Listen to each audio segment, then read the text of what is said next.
CashFlow Diary Podcast, episode 320. Welcome to yet another exciting episode of the CashFlow Diary Podcast, the podcast that teaches you insider tips, tactics, and strategies for creating leverage streams of cash flow into your life. Learn from top-performing entrepreneurs, business owners, investors, and thought leaders from across the globe as they share their secrets to success. Like what you learn on this and other CashFlow Diary podcast episodes? Go to learninvestingnow.com and sign up to receive powerful tips and information that will help you succeed as an entrepreneur and investor. Now, here's your host, investor, entrepreneur, business owner, educator, speaker, author, and master facilitator of Robert Kiyosaki's cash flow game, Jay Massey. All right, ladies and gentlemen, welcome to another episode of the CashFlow Diary Podcast. I'm your host, Jay Massey, and I'm glad that you are here today because we are going to talk about something that, dare I say, some of you listening right now, if you are brave enough, you are going to be able to make some money within the next, 7 days. That might actually be generous. It might not even take you that long. And more importantly, you already have a lot of the resources you need in order to execute it. And today's guest is going to help you see that very thing. Many of you have heard of places like Uber. You've heard of sites like Air BnB. You've heard of things going around and you're like, okay, how can I participate? How does this affect real estate? And today's guest is going to help you enlighten yourself into the possibilities because she's done exactly that. Imagine having had over 1,000, that's one with 3 zeros, positive reviews, meaning at least 1,000 people have stayed in one of your properties or a property you control or with you and enjoyed it. And then getting paid for it and using it as a platform to be able to free yourself from your 9 to 5. I think you're going to learn a lot. Ladies and gentlemen, this is going to be one of those times where you're going to want to take lots of notes. So help me welcome Miss Sue Hoyuela. Sue, how you doing? Fantastic, Jay. Thanks for having me. I'm glad that you are here. So I'm going to ask you, though, a question that I tend to ask everybody the first time that they are here. Are you ready? I'm ready. Go ahead. Okay. I tend to look at today's entrepreneurs a lot like yesterday's superheroes. So, you got Batman, Robin, Wonder Woman, Black Widow. You get the idea. But I think entrepreneurs and superheroes have a ton of things in common. Chief among them, occasionally we get dressed up, and we go out and we use our special skills and abilities, observations, etc., to help other people with their problems, etc. And I also think, just like, superheroes, entrepreneurs have a beginning. For example, if you think about Spider-Man, before he was Spider-Man, he was kind of just taking photos, doing his own thing at the newspaper. So my question to you is, before the 1,000 positive reviews, before Airbnb came into existence, before you were out there in the short-term rental market, we want to know, who is Sue Hoyuela? Okay. Wow. That's really cool. I love painting the picture. I was just flashing back to my mild-mannered loan processing previous self. Your alter ego. Right. Sitting I like at it. a desk, working out of a trailer, processing loans to my heart's content back in 2008 when the real estate business was booming. Wow. Oh my goodness. Times were good. But I had glasses and I wore a suit and high heels and I was in a freezing cold air-conditioned box and working 12 to 16 hours a day, at least 6 days a week because it was my own business. So, you get to enjoy the money, but you also have to give your heart and soul to it. Yep. I can imagine. And was that your first entrepreneurial journey? Well, actually, I've been a serial entrepreneur all my life. Okay. The dream of having the time freedom and the money freedom to do what I want was always in my heart. And I've always tried other things all along the way, trying to find that right business that was just going to be the key to opening the floodgates of financial freedom. And I've struggled for at least 30 years trying to find it until along came Airbnb. What were some of the other things that you've tried in the past? Well, multi-level marketing was kind of fun. We Okay. did Primerica, Ale Williams. That's dating myself. Sorry. Wow, that's a while ago. Okay, all right. Many people Going don't way know back. they don't know the A.L. Williams days, but okay, keep going. Ooh, okay, we could just keep it at Primerica. Tried starting my own business. I had a fantastic idea for a scarf with a cell phone pocket for women who didn't want to have to carry a purse or Huh. out on the dance floor. That just didn't take off as well. Just a lot of different ideas, great ideas that were going to change the world that just never quite panned out, no matter how much effort and sweat and capital I put into them. And then Airbnb came along and was just effortless. And it was the Effortless. one. And I was so excited. I was like, everybody has to know about this. This is the key. This is the low hanging fruit. This is the way to financial freedom that you can get started even if you have a couch. So the barrier to entry is very, very low. This is true. This is true. Now, interesting. I got an interesting question, or at least I think it's interesting. Would you, having all the prior experience, would you have been able to recognize the opportunity without all the other things you had gone through previously? I'm thinking about that one. That's deep. We are the sum of our experiences. So I have to say, yes, on a level, all of the things that we learn along the way about, I guess mostly what doesn't work, eventually it helps to guide you towards the right things that do work. But to be honest, at the time when we first, heard about this mysterious website saying, oh, list a room for rent and they will come, we were like a little dubious, to say, okay, we're going to put this listing out there. Who's going to see this? Right. Who's going to want to come to the suburbs of LA? So at the time, it didn't seem like, oh, yes, this is it. But I don't know what you say, the planets aligned. I mean, the timing was perfect. Airbnb started in 2008 and we discovered it in 2011, right when it was kind of hitting that hockey stick of growth of awareness between supply and demand. And we just rode the wave to where it is today, which I think it's hitting a new hockey stick of growth. Right. But it was a good time to get started, to be one of the first adopters.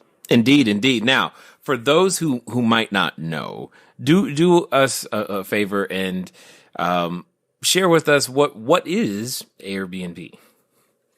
Okay, yeah, it's amazing. Airbnb started in 2008, and it's a great story if you have a chance to go on the internet and Google how it began, because it was three guys and they wanted to go to a convention. I believe it was in San Francisco, and all of the hotels in town were booked solid. They couldn't find a place to stay. And one of the guys said to the other, man, right now I'm so desperate for a place, I'd sleep on an airbed on somebody's living room floor. And that's how the idea began of being able to allow people that have some extra space in their room, apartment, house, and list it on a website that somebody needing a place to stay could find and pay them and stay, similar to a hotel, but in someone's personal house. So that was how the basic concept began. Mm-hmm. In the early days, it was a little rocky. They had a little trouble getting traction until, again, another crazy idea. They decided to get to promote it with some different types of cereals that they came up with, Obama O's and something. It was during the Obama administration when he was running for office, and that was what helped kick the awareness up to the level where it caught on, and then it just took off like wildfire from there. Now, interestingly enough, okay, so that's 08. You said you discovered in 2011. So how did you discover, what led you to go, one, look for an opportunity, and then two, go, you know what, let's give this a try? Oh, yeah. Well, that was definitely the turning point in my life, because being on the front lines when the real estate bubble burst in 2008 and our loan processing business essentially dried up overnight, my husband and I, he was a real estate agent, we were working together, and we looked at each other, this deer in the headlights look like, okay, I think this real estate bubble just burst in our face. What do we do? And we said, well, real estate, the market goes in cycles and boom to bust. So clearly we're at the bust. Well, we'll just hold on until the boom comes back. So we stayed trying to do real estate for 2 more years. And in that time, we went through all of our savings. We lost a few properties, and we went deep into credit card debt until we had to wave the white flag. And we said, no, it's not coming back soon enough. We have to go back and get real jobs.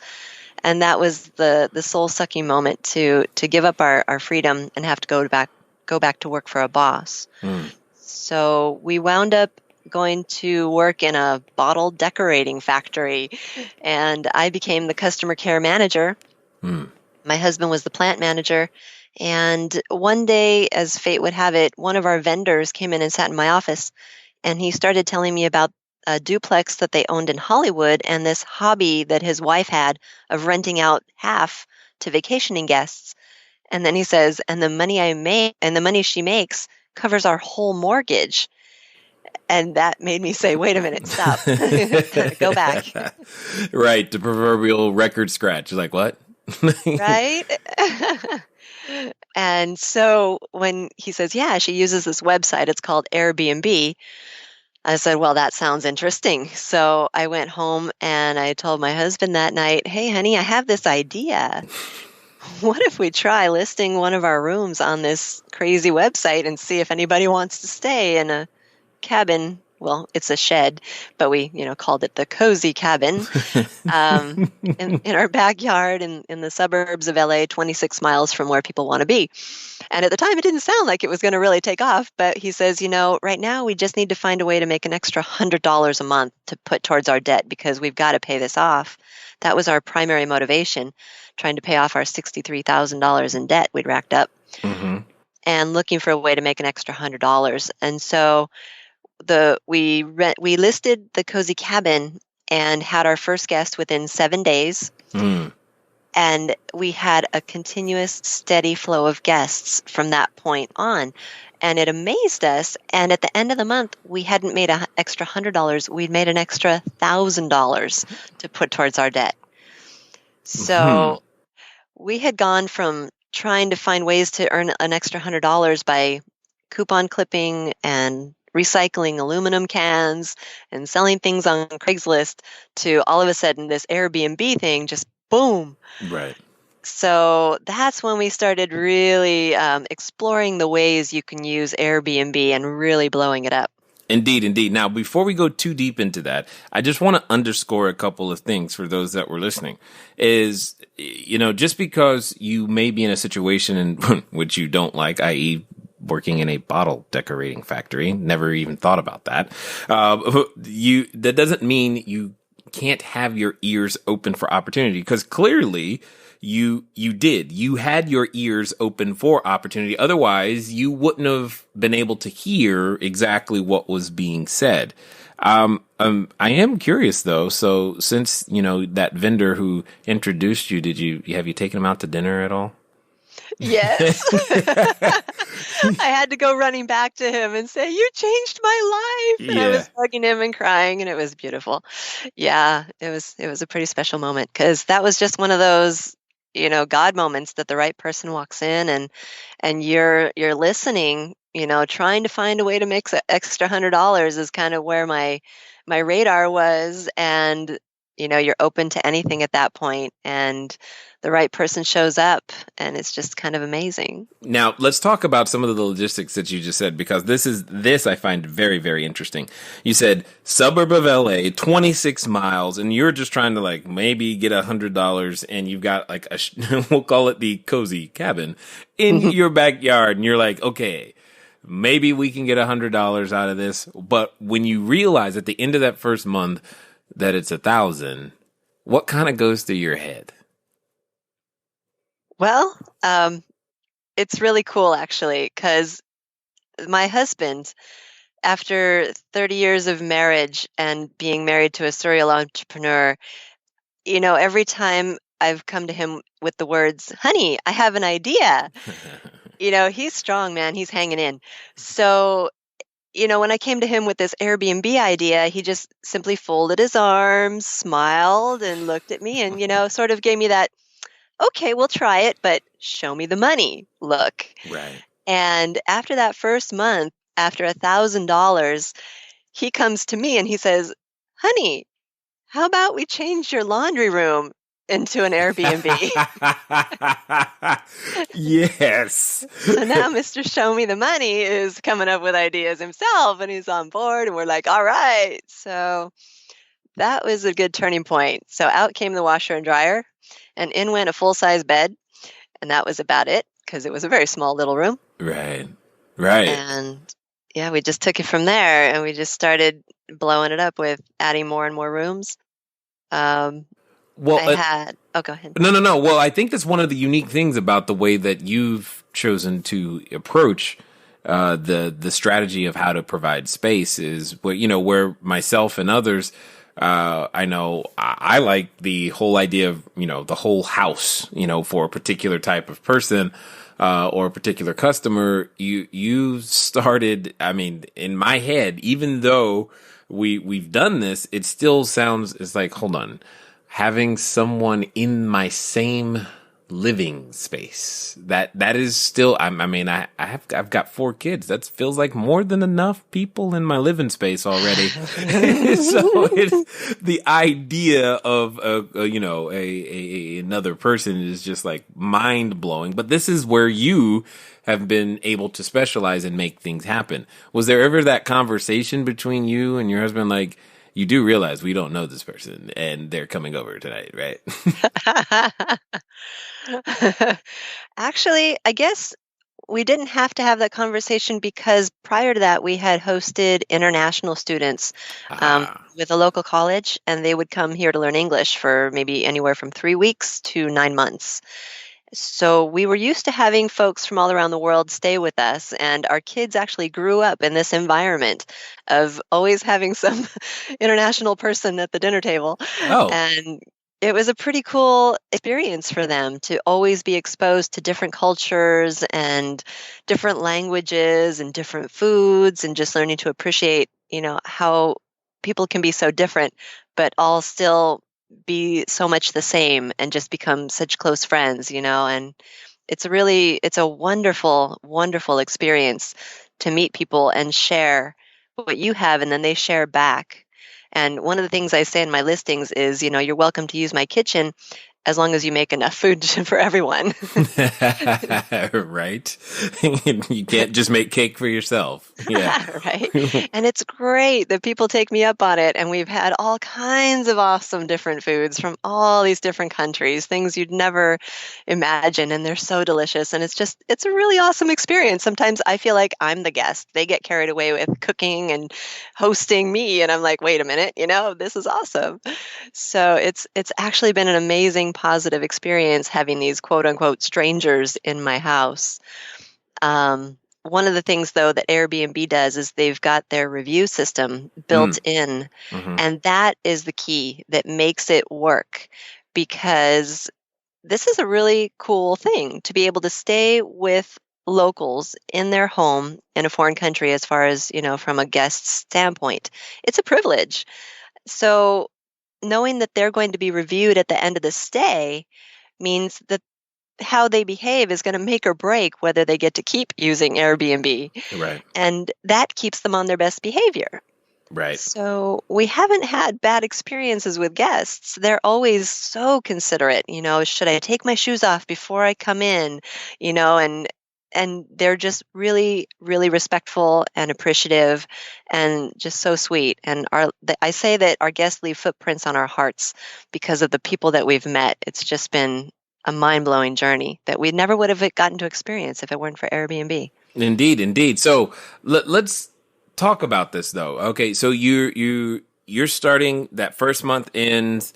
You end up with $1,000 more. Suddenly, husband's like, okay, let's convert. We're going to convert each room in this house. Let's go. We'll live in the lawn if we have to in order to make this work. How long does it take you now to stop doing the job, or what you call it, the soul sucking employment. I was like, wow, that's descriptive. So how long does it take to leave that behind and move on? What does that growth or expansion process look like for you? Yeah, I don't know if soul sucking was too strong of a word, but I guess from being self-employed to having to go back into slavery for a boss who says you're 2 minutes late coming back from lunch, you're like, oh God, that it was my primary goal to get free again too. So after Airbnb came along, we started with the cabin, then we added the the laundry room. My kids moved out and went to college a couple of months later, and that freed up 2 more rooms. So after having 4 rooms being rented on Airbnb, it was about 6 months into it that I looked at the finances and I realized that this Airbnb thing was generating the same amount of money that I was making in my full-time job. And I looked at it and I said, but wait a minute. It's only taking me about 10 hours a month to manage this little bed and breakfast. And I was doing all the cleaning myself and just answering the inquiries, and working, doing it from my office, answering them through the app on the phone and stuff. But my full-time manager job was taking me like 60 hours a week, and you don't get overtime. You know how that is when you're a manager. So I came to my husband and I said, honey, I have an idea. I'd like to quit my job. Here's another okay. Here go the crossed arms again. Right. And I said, really, I could show you the money. Trust me, if I would to free myself up and just have to work 10 hours a month to keep that money coming in that I've been making as a manager, but now I'm doing it as a Airbnb host, what could I do with the rest of my time? So that would have been a scary thought for most. But I went ahead and my husband said, okay, but we're gonna just save our paychecks for about 3 months just to be sure this is viable, because you think, well, this is a vacation rental and we don't have summer year round. Well, sort of in LA we do. But yes, we do. Tell the truth. Yeah. Okay. It's awesome all the time. Sorry for those of you listening to this while it's snowing. Exactly. No remorse. Anyways, but yes, we live in a paradise and we just happen to be lucky that way. So we wanted to make sure that there was going to be steady year-round income that we can count on and not just seasonal. So we started by hiding my checks, and after 3 more months, I didn't have to touch them. The money from Airbnb was steady. And that was the point where we decided, okay, I'm going to take the plunge. So after 9 months, I was able to quit my full-time job and dive into Airbnb full-time. And I started expanding and growing it and exploring all the different ways you can use Airbnb. And I came up with 6 different business models to date. Got it. Well, and this is good because I love the progress. You're hearing how you're going from one to more, and you've got an expansion plan. What 2 things I kind of want to dig into. One is how do you go? Because it sounds like the first 4 rooms were all inside your house. And so I'm like, all right, well, how do you expand beyond that? Because I'm sure that's a question some people who think larger are thinking like, okay, great, but once I'm out of space in my own home, or if I don't want to use my home, what do I do? But which I believe will run into actually my second question of, you mentioned 6 different business models. What are they? One of the best things that I've found to be about real estate is the fact that there are so many different ways to quote unquote skin the cat. And what does that mean? That means that same single family house can be used in so many different ways. And today you're hearing different ways. So let me give you some ideas of what I mean. A single family house could easily be rented out to a person on a monthly, or a family on a monthly basis, right? We're used to that. But that same single-family house could become an assisted living facility. That same single-family house could become a movie set. That same single-family house, well, as you're hearing today, can have many other uses as well. So one of the things I want you to go out there and do today is think about how many different ways the deal you think you're looking at could actually be used. Like if you are in one of those markets where it's tough to cash flow, get a little creative on the income. And if you want some more ideas on how to get creative on that income, go over to CashFlowDiary.com/free book. Again, CashFlowDiary.com/free book. Pick up a copy of Cashflow Diary, 10 Steps to Creating Wealth in Any Economy. Now, let's get back to Sue and let's find out what those business models were. Well, after we used up every square foot of space in our own home. You can only buy so many sheds and put them outside. I understand. Right? Oh, my goodness. But yeah, so then we definitely needed to look beyond. So the next thing we did was rent other people's property. We didn't want to go out and buy tons of houses and stuff. So we just started by renting people's property and doing the same business model, which I call the bed and breakfast model, which is where you rent the individual rooms to people. I find that that's a lot more lucrative. It's every room becomes a little profit center. So we started with another 4-bedroom, 5-bedroom, 3-bath house. Got it. And put some on-site hosts to greet the guests and manage it for us. And then from there, we started branching out and offering reservation management services to people who liked the idea of making money with Airbnb, but just didn't have the time to manage it. So we did the reservations and said, here comes your guest, catch. And they would do the cleaning and the greeting. So that's been wonderful. And then we even discovered that you can do this with timeshares. So many people have timeshares that they're not using and may have never used, and they just get tired of paying those dues year after year for something they're not even using. Well, if you rent out your deeded week on Airbnb, you can make that money back to cover your dues and put extra cash in your pocket. Got it. So instead of if they've got a week or 2 weeks or whatever, that during that week they just make that week available on the site so that someone else could come in, and you're saying that more than makes up for the fees that they would normally be paying? Absolutely. Yes. So 1 week equals more than the year's worth of maintenance and fees that they're normally paying. Yep. Somebody just got excited. I don't know who they are, but hopefully they're learning. They're like, okay, I've got to pay attention to this stuff here. Yes, that's exactly correct. So your strategy then, because let's talk more about this idea, because I know many people have tons and tons of questions. So you said you would lease other people's real estate and then rent out individual rooms in a on-site host, so like a on-site property manager or something? Yeah, we call them our property caretakers. Okay. Yeah, and so they live on site in the house, and they take care of making sure that the common areas are clean, and they greet the guests and give them that little orientation, show them to their rooms. And then, they're there for questions, because one of the reasons people like to travel with Airbnb is they get that local knowledge, and they like to, find out about all the inside things and the hot spots and how to get discounts. So the property caretakers would provide that as well to the guests, that value add.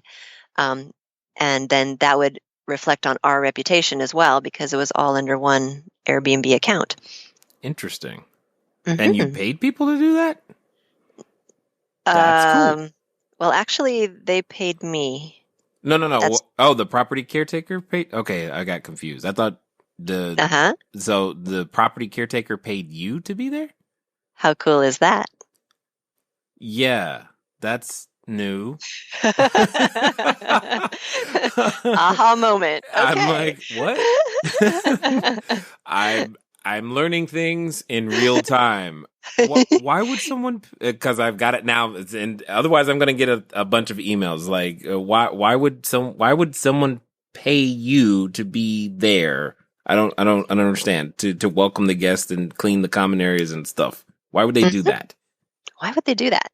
Well, as real estate investors, a lot of people are pretty familiar with the concept of negotiation. Yes. What we do is we find responsible young couples who are maybe living in an uncomfortable situation. So, for example, a young couple who had been married about 3 years, both going to college. He was out of the military. getting his degree, and they were both working full-time, staying in an apartment that was costing them $1,000 a month, and it had no air conditioning. And so I said, how would you like to come and live in our mini mansion Ah. and just pay $750 a month in exchange for greeting the guests and keeping the common areas clean, because it's your house after all. You do clean your house, don't you? Right? So that's normal. And then as you're living in the house, paying a reduced rent, you would have the opportunity to reduce your rent even further if you chose to take on the duties of cleaning the rooms in between guests and collecting that income rather than us paying some cleaners. And you can provide private tours to the guests or airport transfers and charge them whatever you like for those services, so that eventually, if you really want to work it, you can live rent-free. So that would be the opportunity I would put before them. Sue, Mm-hmm. you just made somebody smile. I don't know who, but I can hear, I know they're smiling, and I think right now we might have even just earned a review for the podcast, because they're like, oh my God, great ideas here. That is amazing. I love it when stuff like this comes out in the middle of an interview, and I get to learn and everybody gets to learn along with it. Here's the point, though. You just recognized opportunity and started solving problem. You had a problem because with a, what you call it, mini mansion, you are no one is no longer there on site. So you had to figure out a creative way to do that, and you solved somebody else's problem, i.e., living probably in a space that they would rather not live in, maybe just, the idea of saving. Hey, you can save some money and still do these types of things. So that, I think that's amazing, what you've managed to put together there. So Thank you. At one point, what would you say then? How many of these listings and rooms do you currently today? So you start out with, the one, then you kick out your washer and dryer, then you kick out your kids, and now you're expanding. How big does this get? As big as you want. I've also developed systems and automation along the way, so that now it's pretty much unlimited growth to be able to manage it however large I want it to go and however far I want it to go. It can be done in other countries. You just have to have the systems in place to manage it. Currently, I've got, I think 11 listings. Mm-hmm. And that's over 7 properties. You had to count. I love how you're counting. That was great. Because when you're renting the individual rooms, and then some of them you can do multiple listings. There's a lot of different aspects to it. So it varies. Yes. But it's always in a constant growth mode. So it's just very exciting and very fun. It's kind of addicting after a while. Talk about addiction factor. I say that Airbnb is like potato chips. You can't have just one. I know, right? No, you can't. That is very true.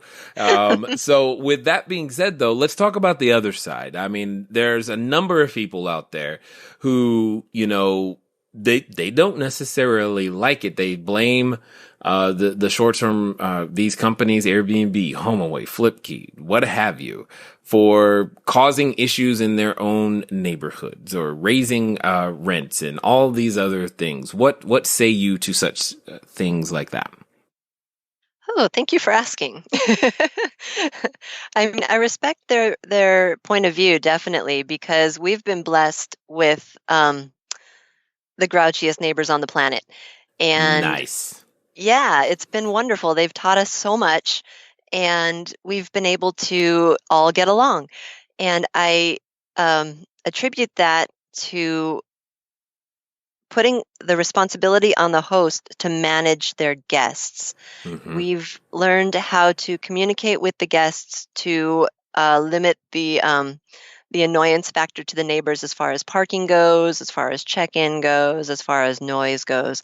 Those are usually the 3 main areas that the problems tend to revolve around, and it can all be solved with, hosts managing their guests properly through deep communication. And Airbnb gives you all the tools to do that. There are no excuses. So one of the things that I also think of in terms of, so many people are just trying to stop Airbnb completely. and they're banning it. They're saying it's illegal. And it just reminds me of the Prohibition era when they said Yeah. alcohol is bad. It should be illegal. But at that time, I mean, there was so much demand to consume it and to sell it that it only succeeded in driving it underground. And it didn't really make it go away. And then they finally decided to just make it legal and then tax it so that everybody could keep moving forward. And one of the things that they would say during Prohibition was that alcohol was dangerous. And, in the wrong hands, being used, not responsibly, it was dangerous. But it's really hard to say that about Airbnb and people staying in your home. It's not a danger to the neighbors. Yes, it's annoying sometimes, but we can't go as far as saying it's a danger. But one of the things that I find interesting is in the city of Los Angeles, they've been going back and forth and trying to ban it or limit the number of days that you can have people stay in your home, either in individual rooms or a whole house. And they passed it to go on to be voted on November 8th. At the same time, the city of LA approached Airbnb and sat down at the table with them, and they said, would you collect the occupancy tax for us automatically from every booking in our city and just remit it directly to us? And Airbnb said, sure, no problem, absolutely. So on August 1st, it went into effect. Now, any guests staying in LA, in addition to the normal rent and the cleaning fee, they're going to see the charge for occupancy tax included among the fees. And it's already just automatically collected by Airbnb and paid directly to the city without ever bothering the host. And the guests are happy to pay it, so it's not slowing down demand. And now the city is seeing, an income, a bump in their revenue of maybe $5 million because of this. So now the city has a vested interest in Airbnb continuing, and it's a win-win situation for everybody. And I would just be on my soapbox promoting it to hosts to be better managers of your guests and more respectful of your neighbors. And this could just go forward smoothly. And they just came out with an article too about it's not really a threat to hotels in any way, which I kind of knew all along because so many people have no interest in staying someone else's house. They're like, give me a hotel any day, So I just see this as kind of like the Wild West right now, and we're working it out and we're moving forward. And if you jump in now, you're going to make a ton of money. And if you wait until they've gotten all of the laws and permits and taxes all worked out and legalized, that's fine too. But in the meantime, we can all make a ton of money. And even once it gets more streamlined, I guess you'd say, I'm sure we'll all be able to still make a ton of money anyways. Yeah. So there's never a bad time to jump in. Well, I like where you're putting the responsibility, to be honest. And in my experience, that I would agree with you is that a lot of the, we'll say, stories that people have heard are things that can be mitigated, that you, and to some degree, it's your first time trying to manage a property or people. You've never done that before. And you're like, oh my God, I didn't know people would be this way. Well, welcome to people. Yeah. The hospitality business. Yeah, if people, there's, somebody's got to be on the news. So, it happens.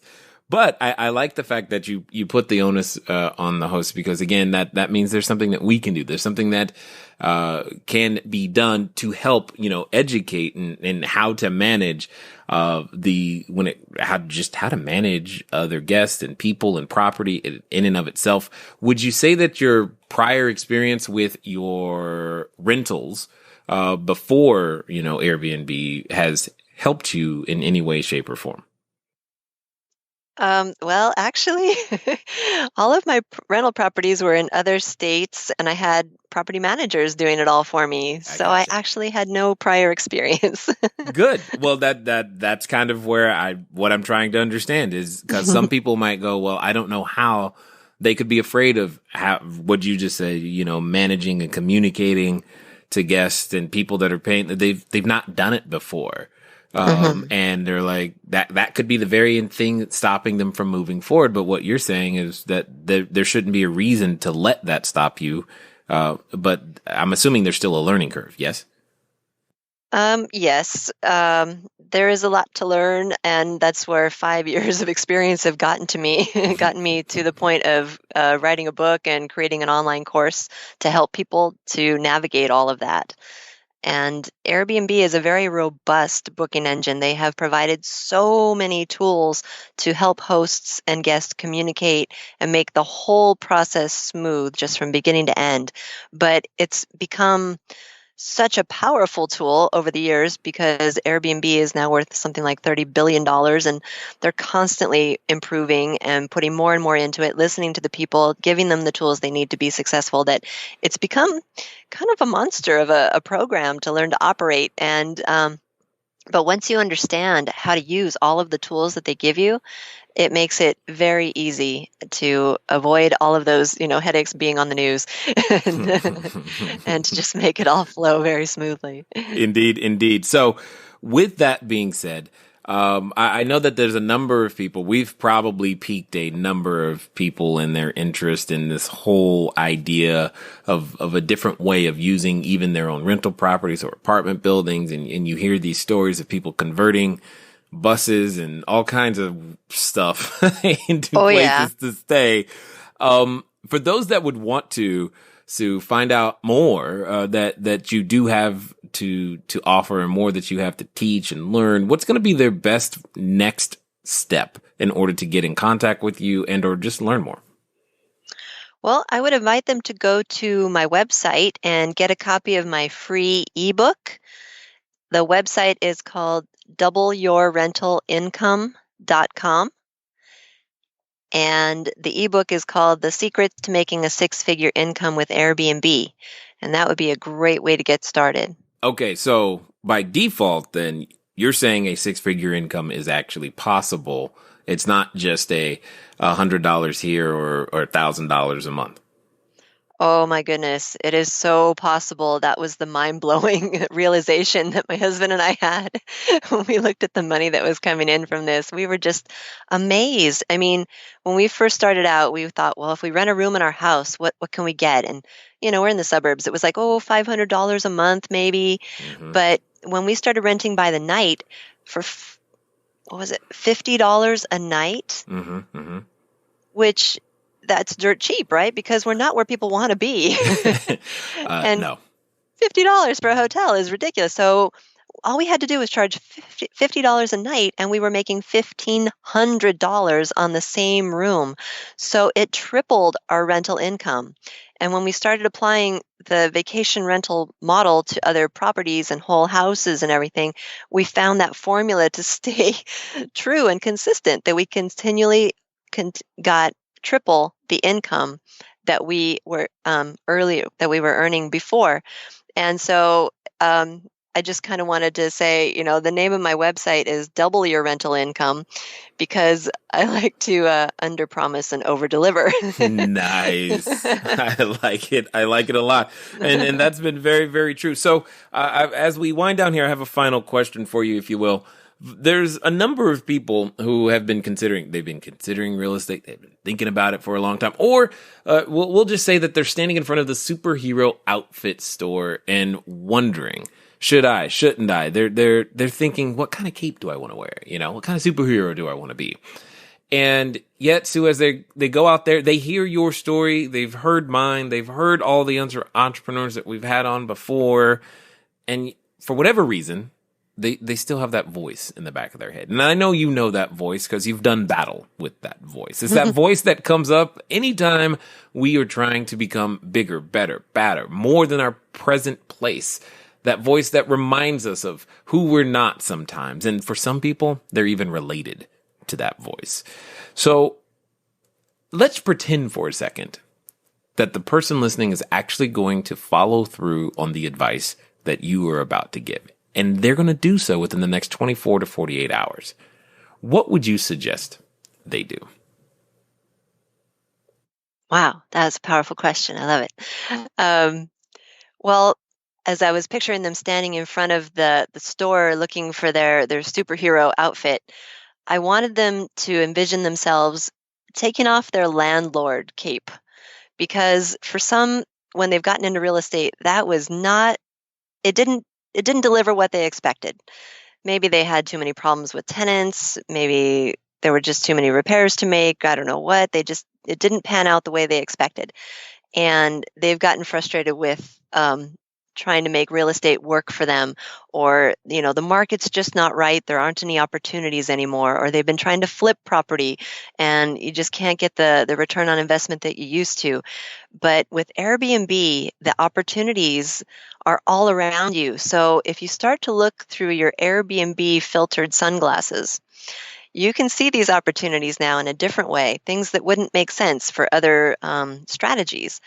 And I would say go to the store, get your short-term rental automation master cape and put that on, and get your Airbnb filtered sunglasses and put those on and start looking for opportunity, because I believe that you can create your world the way you want it to be. And for everybody, that's different. But just to share my perspective, I guess, when somebody said, "Oh, you can create your world the way you want it to be," and I laughed and I said, "Okay, I want to get paid to go to the beach." And so, I find myself at the beach now accepting reservations on my cell phone and going, "Hey, check that out." So under my cape is a bathing suit and a pario, because that's the world I've created, that once living in this vacation rental Airbnb world, it I'm literally living like I'm on vacation every day. And I mean, not just in LA, because we have beautiful beaches and summer year round, but we just got back from Cancun and I went to Hawaii this summer. So it's created the lifestyle that I've always wanted. And I believe it can do that for other people too. So I just challenge them to put on that short-term rental automation master cape, get their Airbnb filtered sunglasses, and create their world they want the way they want it to be with real estate and this higher and better use using Airbnb. Excellent. Well said. And I definitely appreciate your perspective on houses, whether that's the whole house, the small house, the prior landlords. You're giving a lot for a number of people to consider. And I think they will. I think we got their attention, and we'll see soon. But I definitely appreciate you taking the time to invest your knowledge, your experience, and expertise here with us at the Cashflow Diary. My pleasure. Thank you so much. I hope that it's changing people's lives right here and now. All right, ladies and gentlemen, you know what time it is. It's time for you to move at the speed of instruction. What does that mean today? Well, I think you should go to doubleyourrentalincome.com. Why? Because you know, like I know, that the job you have is a job you don't want to have for most of you. And yet you heard something today that was possibly different, possibly hopeful. And you're like, man, can I really? Well, one of the best next steps for you to do is to take some measurable action towards it. Get the book, but don't just get the book, read the book. And don't just read the book, do what it says. Because once you follow that process, you begin to see new things come into your life. Ladies and gentlemen, it's been fun talking to you today. I definitely look forward to talking to you soon. Until next time.